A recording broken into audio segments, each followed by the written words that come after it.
Hello friends, আমি অর্পণ। আজকে ভিডিওটা খুব ইম্পর্টেন্ট একটা ভিডিও হতে চলেছে, তাকে ভিডিওটা স্কিপ না করে প্রথম থেকে শেষ অবধি দেখতে থাকো বন্ধুরা।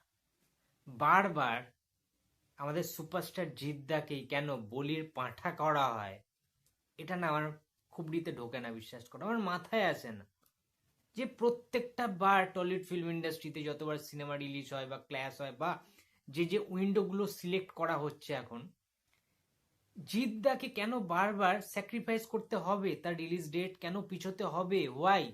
হ্যাঁ, জিদ্দা নিজে ভালোবেসে সেটা অঙ্কুশ দাকে মির্জার জন্য নিজের জোনটাকে ছেড়ে দিল, ওয়েল, সেটা অন্য ব্যাপার, অন্য বিষয়, সম্পূর্ণ অন্য আলোচনা। কিন্তু কেউ বলে বিপ্লবী, কেউ বলে ডাকাত, যে জিদ্দার আপকামিং ছবি যেটা আসতে চলেছে, যেটা শুটিং অলমোস্ট কমপ্লিট, যেটার টিজার চলে এসছে, তোমরা সবাই জানো যে গ্লিমস এসছিল, আমাদের পথিকৃৎ বসু সেটার ডাইরেক্ট করছেন, পরিচালক পথিকৃৎ বসু, সেটার প্রডিউসার নন্দী মুভিজ এবং জিৎ ফিল্ম ওয়ার্কস, জিদ্দার নিজে গ্র্যাসরুট এন্টারটেনমেন্ট, তারাও রয়েছে একসাথে। সুতরাং মোটামুটি একটা তো কথাবার্তা হয়েছিল যে এটা পুজোতে রিলিজ করারই চিন্তা ভাবনা করা হচ্ছে, পুজো 2026। কিন্তু তারা একটা জায়গায় ভুল করে ফেলেছিল, তারা অফিসিয়াল কনফার্মেশন দেয়নি যে এটা পুজোতেই আসবে, লক করেনি, যেটা দেবদা করে। বছরের শুরুতেই 1 জানুয়ারির দিনকে দেবদা কিন্তু সারা বছরের তার সিনেমার রিলিজের শিডিউলটা জানিয়ে দেয়, লক করে দেয়। স্ক্রিনিং কমিটির বৈঠক, ওইগুলোকে না দেবদা জাস্ট পাত্তাই দেয় না, পাত্তাই দেয় না। সে, তোমাদেরকে সত্যি কথাই বলি, আমি আমার চ্যানেলের ভিডিও যারা যারা দেখো, তোমরা প্রত্যেকে জানো আমি, আমার কথাগুলো তেঁতো হতে পারে, কিন্তু আমি সবসময় সত্যি কথাটাই বলি, চোখে আঙুল দিয়ে রিয়েলিটিটাকে দেখানোর চেষ্টা করি, বোঝানোর চেষ্টা করি। চোখে চশমা পরে ভিডিও বানাই না ভাই, এই জন্য আমি অনেকের কাছে খারাপ, বাট আমি আজকে রিয়েলিটিটা বলবো তোমাদেরকে। জিদ্দা না, জিদ্দার ব্যাপারটা তোমাদেরকে বলছি শোনো। জিদ্দা অনেক বড় সুপারস্টার টলিউডের। আহ, জিদ্দা দেবদার থেকে আগে টলিউডে এসেছে, কিন্তু বিশ্বাস করো, জিদ্দার সাথে না ইন্ডাস্ট্রির অতটাও ঘনিষ্ঠ সম্পর্ক নয়।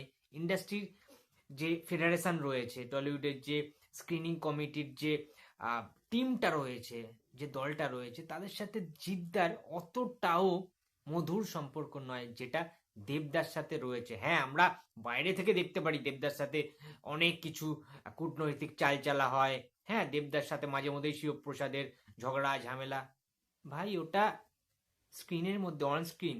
অফ স্ক্রিন তোমরা দেখো, দুজনা না গ্রিন টি খাচ্ছে, ঠিক আছে, দুজনা স্ন্যাক্স খাচ্ছে। অ্যাকচুয়ালি দেবদার বুদ্ধি, দেবদার প্ল্যানিং, দেবদার মার্কেটিং, দেবদার ব্রেন অনেক বেশি তীক্ষ্ণ, এটা মানতে কোনো দ্বিধা নেই। আজকে জিদ্দা অনেক শান্ত প্রকৃতির, অতটা বেশি কূটনৈতিক চাল চালতে জিদ্দা পারেন না, এটা বাস্তব সত্যি কথা। না হলে জিদ্দা আজকের দেবদার থেকে আগে ইন্ডাস্ট্রিতে এসে অনেক বড় জায়গায় চলে যেতে পারতো, কিন্তু জিদ্দা সেটা পারেনি। আজকের দেবদার নামের আগে মেগাস্টার ট্যাগলাইন বসে, জিদ্দার নামের আগে কি বসতে পারতো না? বসতে পারতো, অবশ্যই পারতো। জিদ্দার যে যে সিনেমা রয়েছে না, সেই সিনেমাগুলো যদি আজকের ডেটে রিলিজ করা হতো, তোমরা ভাবতে পারছো না কি লেভেলের বক্স অফিস দিত। সেই টাইমটা, সেই জামানাটা অন্যরকম ছিল। তখন তখন এত ফেসবুক ছিল না, সোশ্যাল মিডিয়া ছিল না। আজকের দেবদা যে মেগাস্টার ট্যাগলাইনটা পেয়েছে, সোশ্যাল মিডিয়া না থাকলে, ফেসবুক না থাকলে, ইনস্টাগ্রাম না থাকলে আমরা কি জানতে পারতাম যে হলের সামনে কি হয়? এই যে ক্রেজ, দেবদার যে ফ্যান ফলোয়িং, এগুলো তো ফেসবুকের মাধ্যমে অ্যাকচুয়ালি আমরা জানতে পেরেছি। জিদ্দা তো দেবদার থেকে আগে ইন্ডাস্ট্রিতে এসেছে, তখন ফেসবুক নামকরণটাও মনে হয়নি, আমরা কেউ জানতাম না ইটসেলফ। এটা রিয়েলিটি। যত দিন এগিয়েছে, বিভিন্ন রকমভাবে জিদ্দা রিমেক করতে করতে করতে করতে, মানে হয় না যে একটা নতুন হিরো এসে গেলে পুরনোদেরকে একটু কোণঠাসা হয়ে যেতে হয়। বিভিন্ন রকম পলিটিক্যাল ইস্যু ইন্ডাস্ট্রির মধ্যে ঢুকে গেছে। জিদ্দা কোনো রাজনৈতিক দলে নেই, জিদ্দা রাজনৈতিক দল থেকে অনেকটা দূরে থাকে, সেটাও একটা one of the biggest reason জিদ্দার টলিউডে মাটি শক্ত করার যে বিষয়টা, যে শক্ত করতে ব্যর্থ হয়েছে জিদ্দা।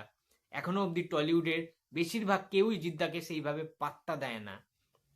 হ্যাঁ, জিদ্দার কথার কোনো ভ্যালু নেই টলিউড ফিল্ম ইন্ডাস্ট্রিতে। অনেক কিছু অনেক কিছু কিন্তু এখানে রিয়েলিটি রয়েছে, যার জন্য জিদ্দা নাম ঠিক হয়ে গেছে, সিনেমার নাম, কেউ বলে বিপ্লবী, কেউ বলে ডাকাত, পরিচালক ঠিক হয়ে গেছে পথিকৃৎ বসু, প্রডিউসার ঠিক হয়ে গেছে যৌথ প্রযোজক হিসাবে জিদ্দা এবং নন্দী মুভিজ। তার সত্ত্বেও তারা এতদিন আগেও অফিসিয়াল রিলিজ ডেটটাই তারা বলতে ব্যর্থ হয়েছে। এত যে পত্রিকায় খবর বেরিয়েছে যে পুজোয় আসতে পারে, হোয়াট, আসতে পারে, আসতে পারে, হবে কি হলো, এগুলো কোনো ম্যাটার করে না, এগুলো কোনো কোনো কথাই না, এগুলো ভুয়ো আওয়াজ।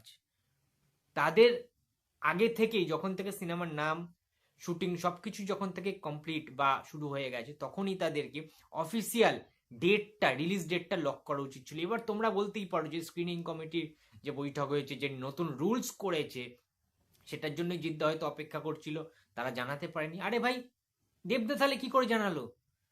দেব শুভশ্রী দেশুর যেটা আসছে পুজোতে, সেটা তো হঠাৎ করে কিভাবে সবকিছু ফিক্সড হয়ে গেল? স্ক্রিনিং কমিটির বৈঠক, তাদের রুলস, তাদের ক্যালেন্ডার, সেগুলো তো তারাও নিশ্চয়ই পায়নি। তার মানে নাকি দেবদাকে পার্সোনালি পাঠানো হয়েছে, নাকি দেবদা নিজে ঠিক করে দেবে স্ক্রিনিং কমিটির বৈঠকে কি হবে, তার ক্যালেন্ডারটা দেব নিজে ঠিক করবে? এখন তো ওটাই হয়ে গেছে মনে হচ্ছে। মানে এই রকম কি জিনিসটা? তাহলে তো ইন্ডাস্ট্রিতে কোনো ইউনিটিই নেই। সেই তো বলির পাঁঠা করা হলো, ইয়েস, বলির পাঁঠা করা হলো আমাদের সুপারস্টার জিদ্দাকে। সেই দুই পৃথিবীর জুটি আজকে চিরশত্রু। আবার কি ক্ল্যাশ হবে? কেউ বলে বিপ্লবী, কেউ বলে ডাকাত ভার্সেস দেশু। এটা সম্ভব? এটা যদি হয়, কি হবে ভাবতে পারছো? প্রথমত হল শো পাওয়া নিয়ে তো একটা ক্যাচাল হবে, বিরাট বড় ক্যাচাল হবে, ঠিক আছে? কারণ দেব তো কিছু ছাড়ে না, তোমরা জানো। আগের বারে পুজোতেই দেখে নিয়েছো যে দেবী চৌধুরানী, হ্যাঁ, তারপরে উইন্ডোজের ছবিটা রক্তবীজ 2, কিংবা আমাদের ওই যে ছবিটা এলো, ঠিক আছে, যতকাণ্ড কলকাতা তুই, সব কটাকে সাইড করে দিয়ে একা রাজ করেছে দেবদার ছবি। তোমরা সেটা প্রত্যেকে জানো। এটা রঘু ডাকাত কি লেভেলের মানে বক্স অফিস তো বাদ দাও, কি লেভেলের শো পেয়েছে, প্রাইম টাইম শো, হল সংখ্যা, সবকিছুর দিক থেকে গিলে খেয়ে নিয়েছে সবাইকে। এবার যদি জিদ্দা আসে, জিদ্দার কি সেই লেভেলের মার্কেটিং করার কোনো পলিসি বা তোমরা কিছু দেখতে পাচ্ছ, বা সেই লেভেলের কোনো ব্যাক সাপোর্ট কি জিদ্দা রয়েছে? জিদ্দা কতটা কি করতে পারে প্রমোশনের দিক থেকে? দেবের ব্রেনকে কেউ টেক্কা দিতে পারে না, এসবিএফ পর্যন্ত পারে না, উইন্ডোজও পারে না। আর এখন নতুন ঢুকেছে নন্দী মুভিজ, তারা কি এমন করবে, কি এমন ম্যাজিক্যাল কিছু করবে? আমি আবারও বলছি, জিদ্দার কিন্তু 15ই আগস্টেও কেউ বলে বিপ্লবী, কেউ বলে ডাকাত রিলিজ করতে গেলে বেগ পেতে হতে পারে, কারণ তখনও ক্ল্যাশের মুখে পড়তে পারে।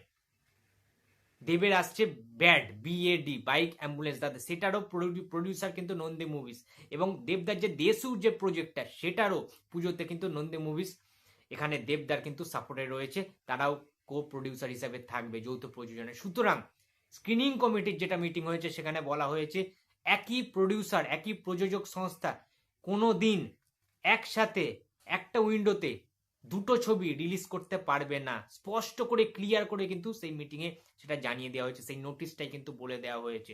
সুতরাং নন্দী মুভিজ কি তাহলে 15ই আগস্টে কি দুটো আনবে, নাকি পুজোতে দুটো মুভি আসবে? সেটা তো হবে না, সেটা হতে পারে না। তাহলে হবেটা কি?